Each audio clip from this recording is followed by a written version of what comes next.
कृष्ण भगवंताला आईने विचारलं, बाळा तू भगवंत असताना मी जेलमध्ये का, कशामुळे राहिले मी जेलमध्ये 11 वर्ष? ते म्हणले हजारो जन्माचं पुण्य एकत्र आलंय म्हणून मी तुझ्या पोटी जन्म घेतलाय. ते म्हणले हजारो? हो. मग ते हजारो जन्मात काही पाप पण झाले, त्याच्यामुळे मग आता तुम्ही कुठे येता?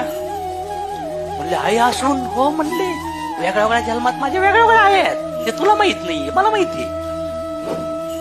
समजतंय? म्हणले आईसाठी पण सूट नाही.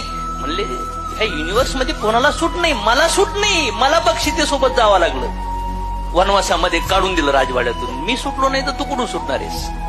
जर मी तिथून येऊन जर हे कर्म भोगतोय तर तू तो मनुष्य आहे, तुला पण भोगावं.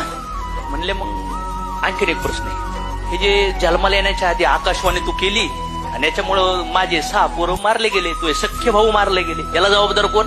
कंस मामा की तू?